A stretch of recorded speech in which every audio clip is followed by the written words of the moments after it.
उसमें क्या ये सरकार जाने के पहले एक ऐसी विचारधारा और एक ऐसी टीम को तैयार करके जा रही है जो इस देश के पूरे सिस्टम को तहस-नहस कर देगा, पूरे ब्यूरोक्रेटिक सिस्टम को पर सवालिया निशान लगा देगा और इस देश को कॉर्पोरेट की कठपुतली बनाकर छोड़ देगा। एक इतने महत्वपूर्ण सवाल की तरफ राहुल गांधी ने इशारा किया है जिससे इस देश के किसानों का, नौजवानों का, आम आदमी का, बेरोजगारों का, सिविल सोसाइटी का, सबका कंसर्न, सबकी चिंताएं जुड़ी हुई है। आने वाले वक्त में देखना यह है कि इस देश के लोग इसे राजनीतिक चश्मे से देखते हैं या गैर राजनीतिक चश्मे से, सांप्रदायिकता के नैरेटिव से दूर हटकर हिंदू मुस्लिम का सांप्रदायिक चश्मा उतारकर नागरिक की हैसियत से देखते हैं। दोस्तों, राहुल गांधी ने तो आज मोदी सरकार की कमजोर नस पकड़ ली है। राहुल गांधी ने एक ट्वीट किया और इस ट्वीट के माध्यम से देश के लोगों को बताने की कोशिश की है कि किस प्रकार से नरेंद्र मोदी की सरकार इस देश में संविधान की मूल भावनाओं का सरेआम उल्लंघन कर रही है, किस प्रकार से आरक्षण की प्रक्रिया को धत्ता बताया जा रहा है और किस प्रकार से संघ लोक सेवा आयोग यानी यूपीएससी की जगह राष्ट्रीय स्वयंसेवक संघ यानी आरएसएस के लोगों को सरकार में भर्ती करने की तैयारी है, डिसीजन मेकिंग के लेवल पर लाने की तैयारी है। और ये सारी बातें जब राहुल गांधी ने कही है तो इस बातों के पीछे यूपीएससी के द्वारा निकाला गया वो नोटिफिकेशन है जिसमें 45 ऐसे व्यक्तियों को secretary, under secretary, joint secretary के पद पर नियुक्ति देने की बात है, जिन्होंने कभी यूपीएससी की परीक्षा पास नहीं की, बल्कि उन्हें सीधे कहीं ना कहीं से उनके कॉर्पोरेट के एक्सपीरियंस हो या कोई और एक्सपीरियंस हो, वहां से उठाकर लाने की तैयारी है। तो क्या इस तरह की व्यवस्था के लिए भारत का सिस्टम तैयार है? और क्या इस तरह की व्यवस्था आरक्षण को लेकर के गंभीर है?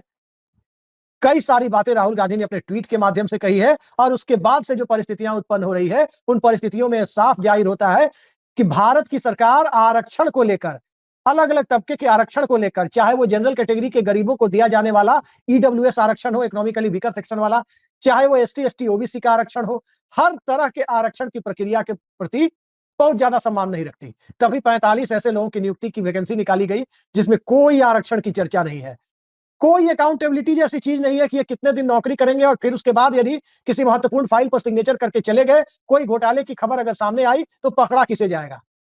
इस तरह की बातें हो रही है। लेकिन एक साथ जो महत्वपूर्ण सवाल राहुल गांधी के द्वारा खड़े किए गए हैं, उन सवालों पर यदि नजर डालें तो कई बातें साफ हो जाती है। नंबर एक, क्या भारत सरकार गैर जवाबदेह लोगों को सत्ता में शीर्ष पर लाके बिठाना चाहती है? ब्यूरोक्रेसी में डिसीजन मेकिंग के लोगों पर बिना अकाउंटेबिलिटी के ऐसे लोगों को बिठाना चाहती है जिनके सिग्नेचर से तमाम तरह के उल्टे सीधे काम कराए जा सके और जब उन्हें पकड़े जाने की बारी आए तब तक वो अपना झोला लेकर कहीं निकल चुके हो, यानी उनकी सेवा अवधि पूरी हो गई हो। ठीक इसी तरीके से जो बात राहुल गांधी ने कही है उसमें बड़ा अच्छा एग्जाम्पल आज की तारीख में सेबी चीफ का है।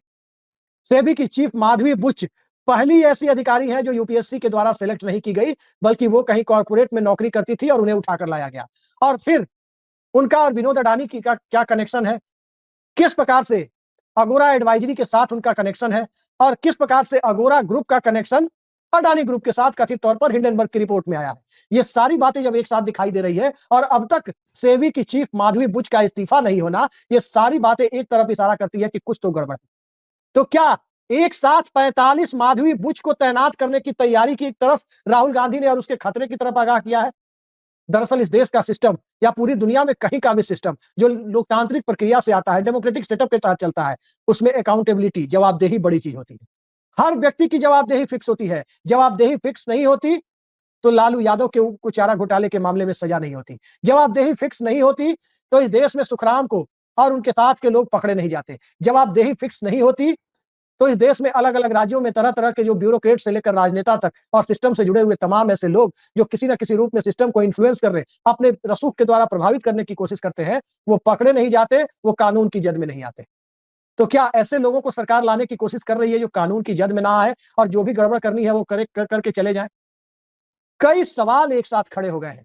सवाल नंबर एक कि क्या सामाजिक न्याय के मूलभूत सिद्धांतों जिसमें आरक्षण महत्वपूर्ण भूमिका निभाता है, क्या उस प्रक्रिया से सरकार जी चुरा रही है? और इसके कई सारे उदाहरण मिलेंगे। एक तो इलाहाबाद हाईकोर्ट का 69,000 शिक्षक भर्ती का मामला आप देख रहे हैं, जिसे हाईकोर्ट ने रद्द कर दिया है और फिर से रिजल्ट निकालने के लिए कहा है। कई सारी यूनिवर्सिटीज में आरक्षित वर्ग के पदों को एनएफएस यानी नॉट फाउंड सुटेबल करके जनरल कैटेगरी से भर दिया जा रहा है। तो आरक्षण को लेकर इस सरकार की मंशा क्या है, ये सभी जानते हैं। सामाजिक न्याय के सिद्धांतों पर यह सरकार कैसे चलती है, सभी जानते हैं। नंबर दो बात यह है कि क्या सरकार अपने कॉर्पोरेट के मित्रों को फायदा पहुंचाने के लिए ऐसे लोगों को लाना चाहती है जो महत्वपूर्ण फाइलों पर सिग्नेचर करने से डरे नहीं, क्योंकि उनके ऊपर कोई अकाउंटेबिलिटी ना हो। आमतौर पर आईएएस अधिकारी इस तरह की फाइलों पर जहां किसी भी तरह के गड़बड़ झाले की गुंजाइश होती है, बहुत हिचक के बाद सिग्नेचर करते हैं, क्योंकि उन्हें पकड़े जाने का डर होता है। वो इस सिस्टम के आदमी होते हैं। उन्हें 60 साल की उम्र तक सेवा करनी है, उसके बाद भी उनका पीएफ, उनकी पेंशन, तमाम चीजें सरकार के पास अटकी होती है। तो इस तरह की फाइलों पर सिग्नेचर करने से जहां थोड़ी भी गड़बड़ी की गुंजाइश हो, यूपीएससी के द्वारा सिलेक्ट किए गए अधिकारी बचते रहे। तो क्या इस सब चीजों को रोकने के लिए और इन सब समस्या से एक बार में निजात पाने के लिए, यूं कहें कि देश के लिए एक बड़ी समस्या खड़ी करने के लिए लेटरल एंट्री कराई जा रही है।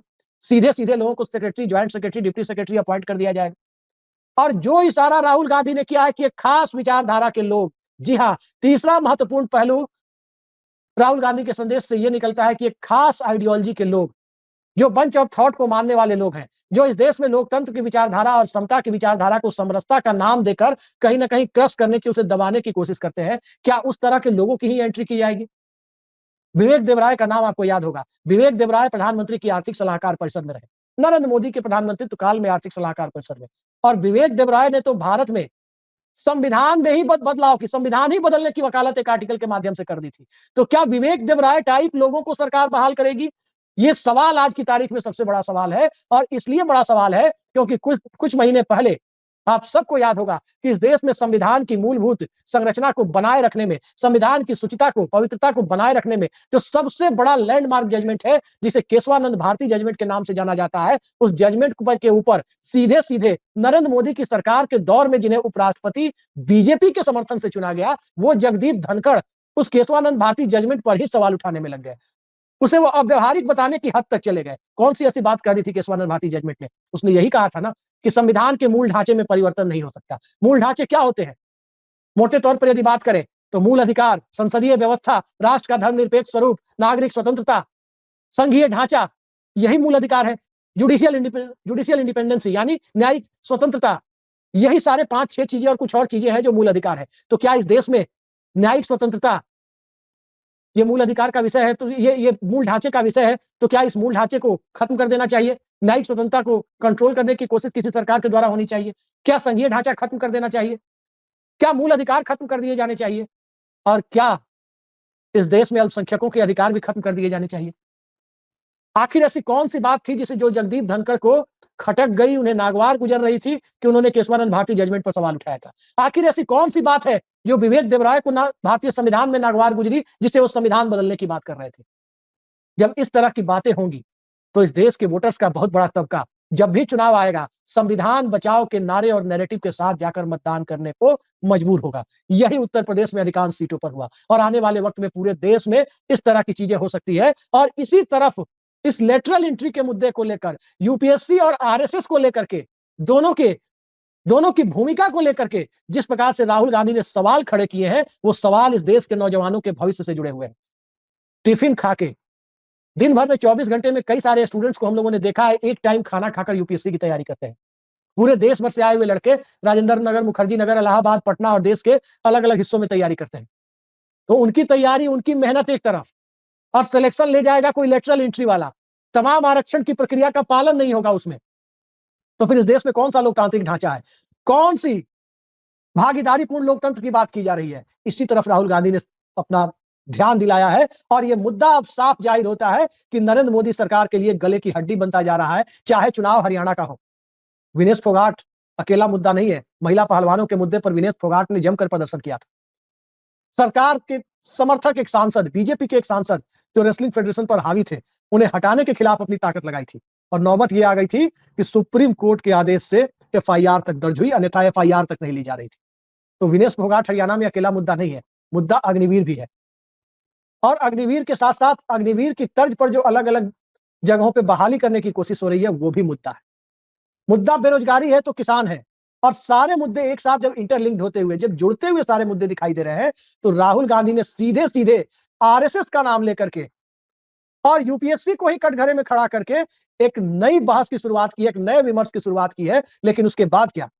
एक वक्त तो मानहानि का मुकदमा चलाकर सूरत की डिस्ट्रिक्ट कोर्ट से उनकी संसद की सदस्यता खत्म कराई गई और अब डॉक्टर सुब्रमण्यम स्वामी जैसे भाजपा नेता उनकी नागरिकता के ऊपर सवाल उठाते हुए ही कोर्ट पहुंचना शुरू हो गए हैं। तो राहुल गांधी की संसद में मौजूदगी, वो भी तकरीबन 250 सांसदों के नेता के तौर पर और विपक्ष के नेता के तौर पर उनकी मौजूदगी, क्या सरकार इसे अपने लिए खतरे की घंटी के तौर पर देख रही है? तमाम ऐसे सवाल हैं। नीतीश नायडू का मुद्दा अपनी जगह है। महाराष्ट्र के चुनाव के बाद शिंदे गुट और अजीत पवार गुट के सांसद का मुद्दा अपनी जगह है। और इन सब से आगे जाकर मोदी सरकार की स्थिरता का मुद्दा अपनी जगह है कि आखिर 3 महीने बाद, महाराष्ट्र के चुनाव के बाद इस सरकार का क्या होगा? और जब इस सरकार का क्या होगा जैसे हालात है, तो उसमें क्या ये सरकार जाने के पहले एक ऐसी विचारधारा और एक ऐसी टीम को तैयार करके जा रही है, जो इस देश के पूरे सिस्टम को तहस-नहस कर देगा। पूरे ब्यूरोक्रेटिक सिस्टम को पर सवालिया निशान लगा देगा और इस देश को कॉर्पोरेट की कठपुतली बनाकर छोड़ देगा। एक इतने महत्वपूर्ण सवाल की तरफ राहुल गांधी ने इशारा किया है, जिससे इस देश के किसानों का, नौजवानों का, आम आदमी का, बेरोजगारों का, सिविल सोसाइटी का, सबका कंसर्न, सबकी चिंताएं जुड़ी हुई है। आने वाले वक्त में देखना यह है कि इस देश के लोग इसे राजनीतिक चश्मे से देखते हैं या गैर राजनीतिक चश्मे से, सांप्रदायिकता के नैरेटिव से दूर हटकर हिंदू मुस्लिम का सांप्रदायिक चश्मा उतार कर नागरिक की हैसियत से देखते हैं।